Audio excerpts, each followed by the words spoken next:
Quel que soit le chemin que tu vas prendre, quelle que soit la décision qu'à un moment donné tu seras amené à prendre, ce lien sera toujours présent entre toi et cette personne. Et ça, peu importe la décision, le choix que tu feras ou que l'autre fera, c'est aussi accepter que dans ce que tu vis, il y aura toujours ce lien qui vous unira, quoi que vous fassiez, mais surtout quoi que vous décidiez, alors que ce soit toi ou que ce soit l'autre.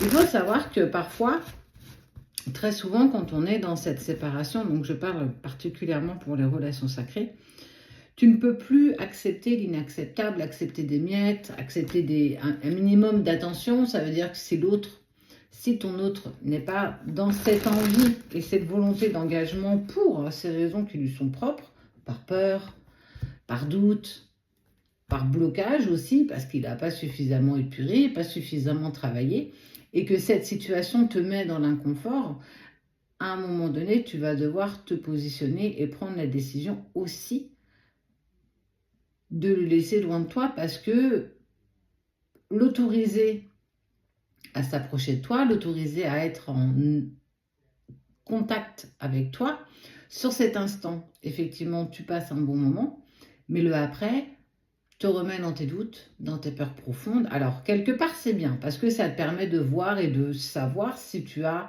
bien travaillé ces peurs, si ça glisse beaucoup plus facilement sur toi que par rapport à hier. Mais surtout, si à un moment donné, ça ne te correspond plus, ce n'est plus ce que tu désires et que ça te met trop dans cet inconfort émotionnel, tu vas devoir t'autoriser à poser tes limites. En posant tes limites, en exprimant que ce n'est pas ce que tu envisages, ce n'est pas ce que tu veux, ce n'est pas ce que tu désires et que tu es prête ou prêt aujourd'hui à lâcher le lien, il sera toujours là. Tu peux couper tout ce que tu veux, mais les liens sacrés, tu ne pourras jamais le couper. Ça, c'est impossible, donc enlève-toi ça de l'idée, ça ne fonctionnera pas. Ça ne veut pas dire que vous n'y arriverez pas, ça veut juste dire qu'à cet instant-là, tu es trop dans tes émotions qui t'empêchent en fait d'être en harmonie avec toi. Donc, parfois, il faut savoir aussi poser ses limites. On n'est même pas sur une question d'avoir des miettes en amour. Si ça ne te correspond pas, si ce n'est pas ce que tu attends et ce que tu désires, tu vas devoir poser tes limites au risque que cette personne ne revienne pas vers toi. C'est un risque à prendre. Et parfois, il faut oser.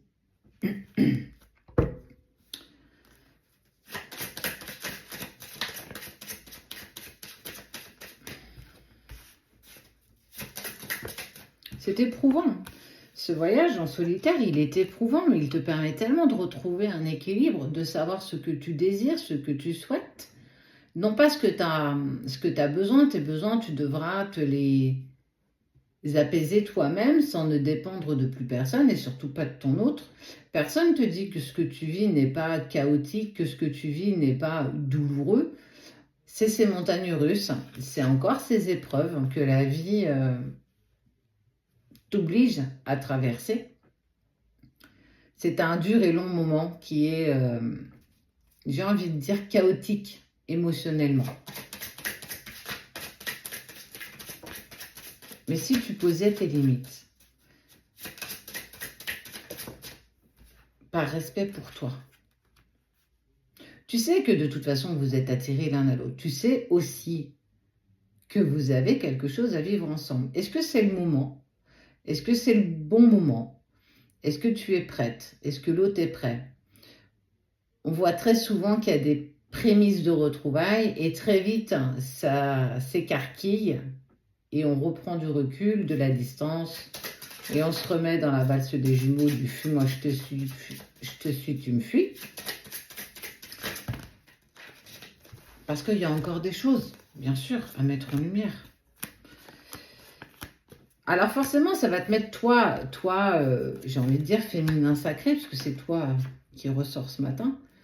Bien sûr que ça va te mettre dans l'inconfort, ça va te mettre dans la culpabilité de penser que tu vas louper quelque chose, mais en fait, tu loupes rien parce que en posant, entre guillemets, tes conditions, en posant tes propres limites, c'est déjà faire un premier pas vers le respect que tu vas avoir pour toi.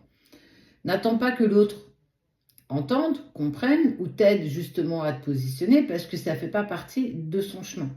Et de toute façon, il y a encore des choses à épurer, encore des choses à travailler. Le prends pas comme une trahison, en tout cas, ces faits et gestes ne sont pas vraiment pour te blesser, rien n'est volontaire. Lui-même ou elle-même ne se retrouve pas non plus dans ce qu'elle vit. Vous êtes tous les deux perdus, tous les deux mis à l'épreuve, différemment l'un de l'autre, vous êtes complémentaires.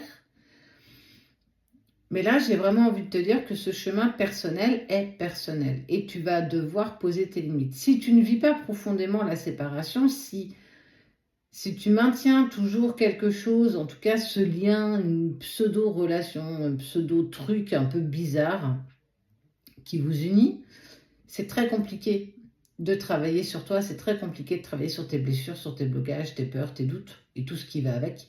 Parce qu'on est, mais il ne faut pas se leurrer, focus sur l'autre. Ouais, mais au cas où il bouge. Ouais, mais le au cas où, il peut durer 3 mois, 6 mois, 5 ans, 10 ans. Et tu vas attendre encore combien de temps comme ça? Combien de temps vas-tu perdre? Alors certains disent, oui, mais non, je ne perds pas mon temps, je continue, j'avance. Mais tu es toujours focus sur l'autre, tu es toujours en train de te poser la question de savoir s'il va revenir, s'il va être prêt. Ce chemin personnel, ton cheminement à toi, dans ton parcours de vie, c'est aussi comprendre tes convictions profondes, ce dont tu as envie, ce dont tu as besoin. Tes besoins, tu dois pouvoir te les apaiser toi-même et ne plus être dans l'attente de qui que ce soit, mais de quoi que ce soit. Il faut que ça vibre avec toi. Il faut que tu puisses être aligné avec toi. Mais si cette situation te met dans l'inconfort, tu vas devoir poser tes limites. N'attends pas que le runner le fasse, il ne le fera jamais. Ose lâcher le lien et vois ce que ça peut donner. Ça ne peut pas être pire. Ça ne peut être que mieux. Essaye.